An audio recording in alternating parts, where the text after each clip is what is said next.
দ্বিতীয় বিশ্বযুদ্ধের ধ্বংসস্তূপ থেকে উঠে দাঁড়ানো এক দেশ, যে দেশ শান্তির পথ নিয়েছিল, সংবিধানে যুদ্ধ শব্দটাকে নিষিদ্ধ করে দিয়েছিল, আজ হঠাৎ করে এমন কিছু বানাচ্ছে যা পৃথিবীর বৃহত্তম সামরিক শক্তিগুলোকেও আতঙ্কিত করে তুলছে।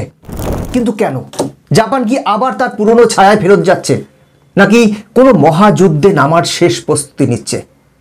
ভাবুন তো, এমন একটি বন্দুক যার গুলির শব্দ নেই, আগুন নেই, কিন্তু আঘাত এমন, শত্রুপক্ষের যুদ্ধ জাহাজ দু টুকরো। এই অস্ত্রের নাম ইলেকট্রোম্যাগনেটিক রেলগান, যা বানাতে আমেরিকাও ব্যর্থ হয়েছে, কিন্তু জাপান চুপি সারে সেটাকে বাস্তব করে ফেলেছে।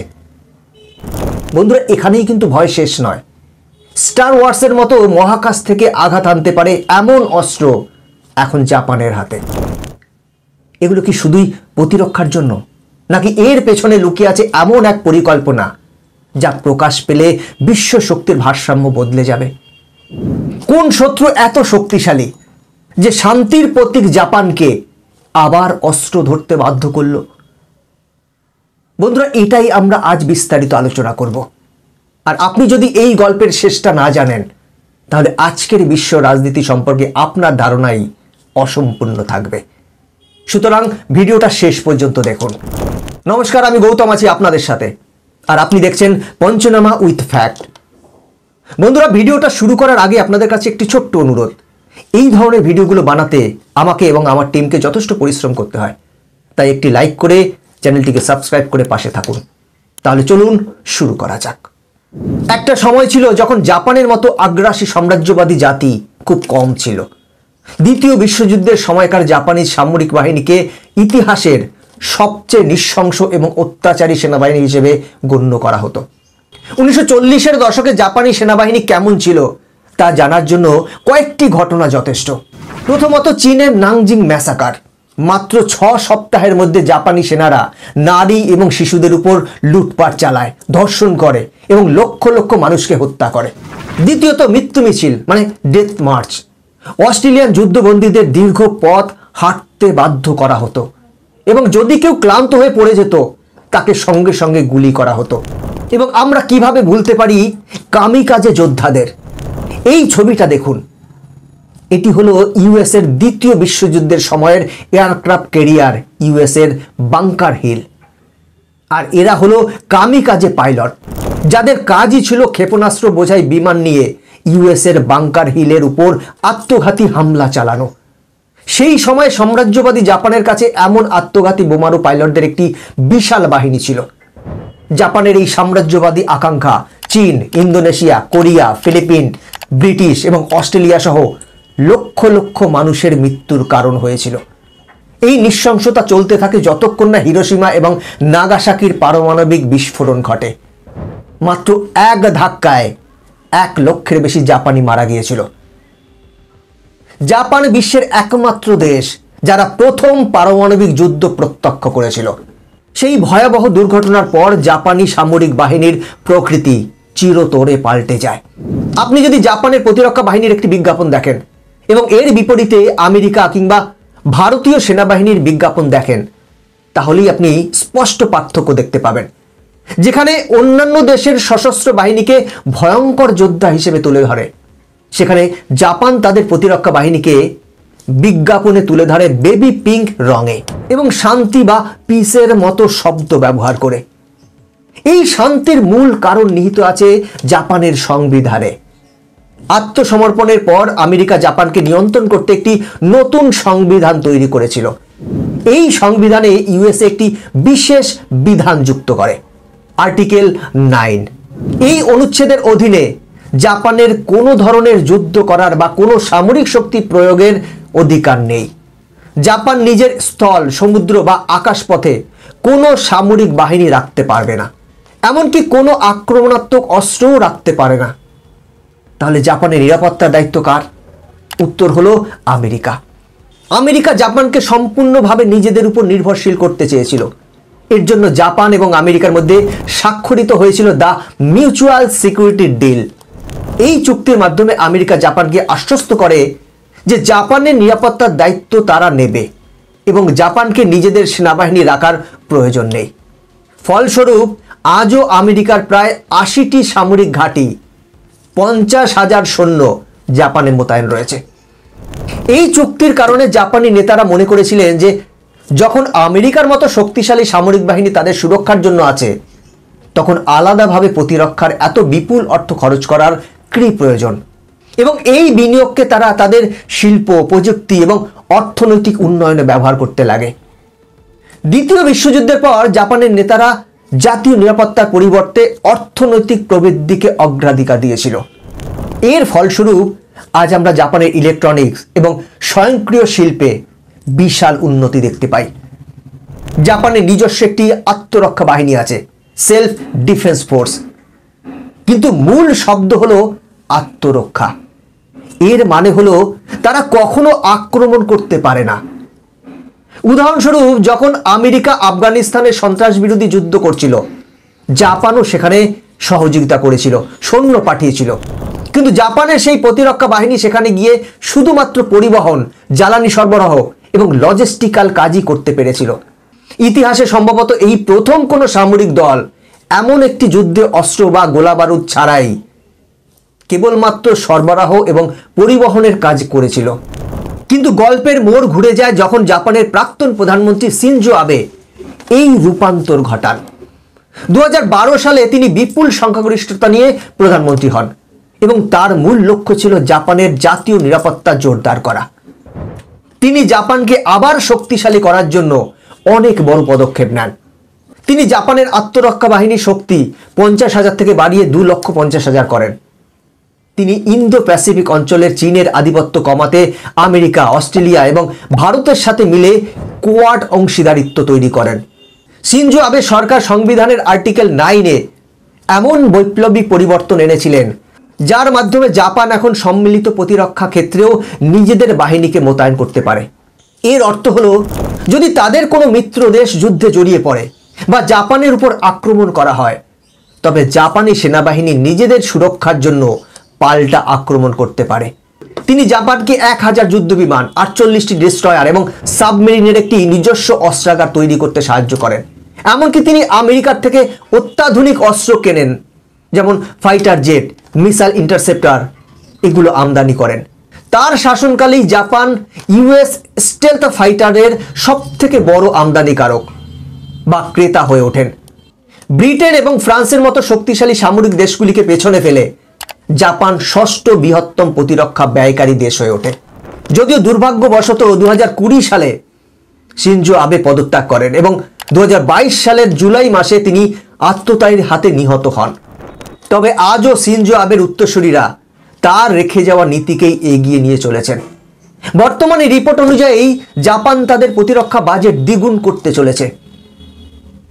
জাপান তাদের সামরিক বাজেটকে অভূতপূর্বভাবে বাড়াচ্ছে। এই বছর অর্থাৎ 2025 সালে তারা এখনো পর্যন্ত সর্বোচ্চ বাজেট বরাদ্দ করেছে $51.7 বিলিয়ন, আর 2026 সালের জন্য তারা তাদের ইতিহাসের সবচেয়ে বড় বরাদ্দ $60 বিলিয়ন করার পরিকল্পনা করছে। এটি বুঝতে পারছেন, এই বরাদ্দ বলিভিয়ার মতো একটি দেশের মোট জিডিপির থেকেও বেশি। এবার প্রশ্ন, এত দ্রুত সামরিকীকরণ কেন? বন্ধুরা, এই প্রশ্নের উত্তর লুকিয়ে আছে জাপানের প্রতিবেশী দেশগুলোর ক্রমবর্ধমান আগ্রাসনে।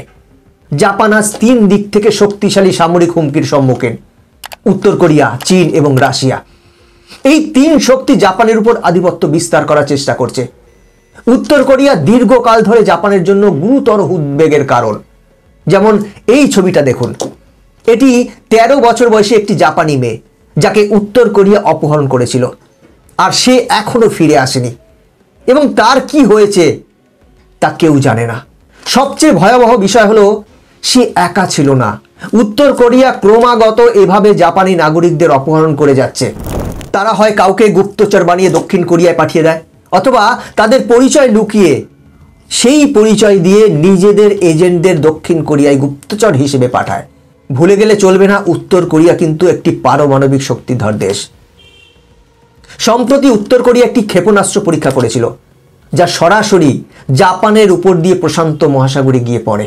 জাপানের সব জায়গায় অ্যালার্ম বেজে ওঠে, মানুষকে আশ্রয় নিতে বলা হয় এবং ট্রেন চলাচল পর্যন্ত স্থগিত করে দেওয়া হয়। এটি চতুর্থবার যখন উত্তর কোরিয়া বিনা অনুমতিতে জাপানের উপর দিয়ে ব্যালিস্টিক ক্ষেপণাস্ত্র নিক্ষেপ করেছে। উত্তর কোরিয়ার ক্ষেপণাস্ত্রের হুমকি কম ছিল না। এবার ছবিতে এলো চীন। মাত্র কয়েক মাস আগে চীনও ব্যালিস্টিক ক্ষেপণাস্ত্র নিক্ষেপ করেছিল, যা সরাসরি জাপানের এক্সক্লুসিভ ইকোনমিক জোনে গিয়ে পড়ে। জাপানি অঞ্চল থেকে মাত্র 100 কিলোমিটার দূরে ছিল। যেন চীন জাপানকে সাবধান করছিল বা নিজেদের সামরিক শক্তি প্রদর্শন করছিল। রাজনৈতিকভাবে দেখলে চীনের উদ্দেশ্য ছিল জাপানকে হুমকি দেওয়া, যাতে তারা তাইওয়ানের বিষয়ে হস্তক্ষেপ না করে। চীন তাইওয়ানকে তাদের নিজস্ব অঞ্চল বলে দাবি করে, কিন্তু জাপান চায় না যে চীন তাইওয়ান আক্রমণ করুক। এর পেছনে রয়েছে কঠিন ভূ রাজনৈতিক কারণ। তাইওয়ান জাপান থেকে খুব কাছে। জাপানের দক্ষিণতম দ্বীপ তাইওয়ান থেকে মাত্র 100 কিলোমিটার দূরে অবস্থিত। তাই তাইওয়ানে কোনো সংঘাত হলে তার প্রভাব জাপানে পড়বেই। জাপানের গুরুত্বপূর্ণ পথগুলো তাইওয়ানের পাশ দিয়ে যায়। যদি এই পথগুলো চীনের নিয়ন্ত্রণে চলে আসে, তাহলে সেই রুট ধরে জাপানের বাণিজ্য সীমিত হয়ে যাবে। তাইওয়ানের সাথে জাপানের অত্যন্ত বন্ধুত্বপূর্ণ সম্পর্ক রয়েছে। 90% জাপানি মনে করেন যে যদি চীন তাইওয়ান আক্রমণ করে, তবে জাপানের উচিত তাইওয়ানের সমর্থনে যুদ্ধে নামা। কিছু ভূ রাজনৈতিক বিশেষজ্ঞের মতে জাপান ইতিমধ্যে গোপনে চীনের সাথে যুদ্ধের প্রস্তুতি নিচ্ছে। এই পরিস্থিতির মধ্যে আগুনে ঘি ঢালার মতো কাজ করছে সেনকাকু দ্বীপপুঞ্জ নিয়ে দুই দেশের আঞ্চলিক বিরোধ। চীন এই জাপানি দ্বীপটিকে তাদের নিজস্ব ভূখণ্ড বলে দাবি করে, ঠিক যেমন তারা ভারতের অরুণাচল প্রদেশকে নিজেদের অধিকার বলে দাবি করে। এই বিরোধ 40 বছর ধরে চলে আসছে, কিন্তু এর সমাধানের কোনো নাম নেই। কিন্তু শত্রুর তালিকা এখানেই শেষ নয়। এবার আসে রাশিয়া। যখন থেকে রাশিয়া ইউক্রেনে পুরোদমে আক্রমণ করেছে, তখন থেকে পুরো বিশ্ব চমকে গেছে। এটি বিভিন্ন দেশকে তাদের প্রতিরক্ষা সম্পর্কে ভাবতে বাধ্য করছে যে আজকের দিনেও পূর্ণাঙ্গ যুদ্ধ হতে পারে। জার্মানির দিকে তাকান। জার্মানির ইতিহাস জাপানের মতোই। দ্বিতীয় বিশ্বযুদ্ধে জার্মানি জাপানের মতোই অনেক অপরাধ করেছিল। ফলে জাপানের মতো জার্মানিরও মনোভাব শান্তিবাদী এবং সামরিক বিরোধী হয়ে উঠেছিল। কিন্তু রাশিয়া ইউক্রেন যুদ্ধের পর জার্মানিও তাদের সামরিক বাজেট হঠাৎ করে বাড়িয়ে দেয় এবং সামরিক বাহিনীকে তাৎক্ষণিকভাবে $113 বিলিয়ন বরাদ্দ করে। এইভাবে জাপানও সতর্ক হয়ে উঠেছে। জাপানের প্রাক্তন প্রধানমন্ত্রী কুমিও কিশিদার তার বক্তব্যে তিনি স্পষ্ট করেছেন, আজকের ইউক্রেন আগামীকাল হতে পারে পূর্ব এশিয়া। জাপান রাশিয়ার খুব কাছাকাছি অবস্থিত। এই দুই দেশের মধ্যে আঞ্চলিক বিরোধ চলছে কুরিল দ্বীপপুঞ্জ নিয়ে। এই দ্বীপপুঞ্জ কৌশলগতভাবে অত্যন্ত গুরুত্বপূর্ণ। এখানে প্রচুর মাছ ধরার ক্ষেত্র রয়েছে এবং তেল ও গ্যাসের রিজার্ভ রয়েছে। রাশিয়া এই দ্বীপের আশেপাশে প্রতিরক্ষা ক্ষেপণাস্ত্র ব্যবস্থা মোতায়েন করে প্রতিনিয়ত তাদের শক্তি প্রদর্শন করতে থাকে। এই পরিস্থিতিতে জাপানের সবচেয়ে বড় মিত্র আমেরিকাও যেন তাদের প্রতিরক্ষা ক্ষেত্রে হাত গুটিয়ে নিচ্ছে। 2016 সালের 6 মার্চ তৎকালীন মার্কিন প্রেসিডেন্ট ডোনাল্ড ট্রাম্প জাপান মার্কিন প্রতিরক্ষা চুক্তিকে নন রেসিপ্রোকাল বলে অভিহিত করেন। তিনি বলেছিলেন, আমরা তাদের সুরক্ষা দেই, কিন্তু তাদের আমাদের সুরক্ষা দিতে হয় না। কি এমন চুক্তি করে? এর ফলে জাপানের মধ্যে এই ধারণা তৈরি হতে শুরু করে যে এটাই নিজেদের প্রতিরক্ষার দিকে মনোযোগ দেওয়ার সঠিক সময়। জাপান আজ উত্তর কোরিয়া, চীন এবং রাশিয়ার কাছ থেকে একটি গুরুতর অস্তিত্বের হুমকির সম্মুখীন। এই পরিস্থিতিতে জাপানের সামরিকীকরণের সিদ্ধান্তকে যুক্তিযুক্ত এবং 100% প্রয়োজনীয় বলেই মনে হয়। যদিও জাপান আজ বিশ্বের বৃহত্তম সামরিক ব্যয়কারীদের মধ্যে অন্যতম, তবুও তারা তাদের মোট জিডিপির মাত্র 1%ই এখনো পর্যন্ত সামরিক খাতে ব্যয় করছে। এর মানে পরিষ্কার, জাপানের জন্য এটি মাত্র শুরু। ভবিষ্যতে আরো জোরালো সামরিকীকরণ ঘটতে পারে। বন্ধুরা, আমরা এখন এমন এক সময়ে বাস করছি যখন জাপানের মতো একটি শান্তিকামী দেশও আজ অস্ত্র হাতে নিতে বাধ্য হয়েছে। চীনের দ্রুত নৌ নির্মাণ, তাইওয়ানের আশেপাশে বাড়তে থাকা বিপদ এবং উত্তর কোরিয়ার ক্ষেপণাস্ত্র পরীক্ষা, এই সব কিছুই জাপানকে শুধুমাত্র আত্মরক্ষা থেকে আক্রমণ করার সক্ষমতার দিকে ঠেলে দিচ্ছে। তবে এর প্রভাব কেবল জাপানের মধ্যেই সীমাবদ্ধ থাকবে না। ভারত, অস্ট্রেলিয়া সহ সমগ্র এশিয়ার দেশগুলোকে দেখতে হবে যে জাপানের এই নতুন সামরিক সক্ষমতা বিশ্বজুড়ে ক্ষমতার গতিশীলতাকে কিভাবে প্রভাবিত করবে। ভারতের জন্য অবশ্যই এটি একটি বড় সুসংবাদ হতে পারে। ভারত জাপান প্রতিরক্ষা চুক্তি এখন শুধু নৌবহরের মধ্যে সীমাবদ্ধ নয়, এটি এখন প্রযুক্তি ভাগ করে নেওয়া, এআই, সাইবার প্রতিরক্ষা এবং সেমি কন্ডাক্টর করিডোরের মতো ক্ষেত্রগুলিতেও বিস্তৃত করছে। জাপানের এই বড় সামরিক আধুনিকায়ন ভারতের জন্য কেবল একটি ভূ রাজনৈতিক সুযোগ নয়, এটি একটি বড় ভূ প্রযুক্তিগত এবং ভূ অর্থনৈতিক সুযোগও হতে পারে। যে দেশটি এককালে পারমাণবিক আঘাতে নিশ্চিহ্ন হয়ে গিয়েছিল, যে জাতি শপথ করেছিল যে তারা কখনো যুদ্ধের পথে হাঁটবে না, সেই জাতি আজ নিজেদের অস্তিত্ব রক্ষার জন্য আধুনিকতম যুদ্ধাস্ত্র হাতে তুলে নিতে বাধ্য হচ্ছে।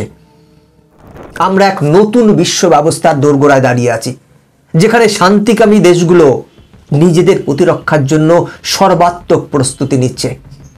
জাপান, যাদের সংবিধানে ছিল শান্তির শপথ, তাদের এখন যুদ্ধ এবং আগ্রাসনের এই যুগে টিকে থাকার জন্য নিজেদের পুনর্গঠন করতে হচ্ছে। আগামীতে জাপানের এই পদক্ষেপ এশিয়ার সামরিক সমীকরণকে বদলে দিতে পারে। এখন দেখার পালা, এই আত্মরক্ষার পদক্ষেপ জাপানকে কি স্থিতিশীলতার দিকে নিয়ে যাবে, নাকি আবারও ফিরে যাবে সেই পুরনো আগ্রাসনের পথে, যা বিশ্বকে ঠেলে দেবে এক নতুন সংকটের দিকে। আপনার কি মনে হয়, চীন তাইওয়ান সংকটে জাপানের কি সরাসরি হস্তক্ষেপ করা উচিত? ভারত জাপান সামরিক সহযোগিতা কি আমাদের ভবিষ্যৎ নিরাপত্তার মূল চাবিকাঠি হতে পারে? বন্ধুরা, আপনার মতামত কমেন্ট করে জানাবেন। আজকের ভিডিও এখানেই শেষ করছি। এরকম ইনফরমেটিভ ভিডিও দেখার জন্য চ্যানেলটিকে সাবস্ক্রাইব করে বেল আইকনটি প্রেস করে রাখবেন। দেখা হচ্ছে পরবর্তী ভিডিওতে। জয় হিন্দ।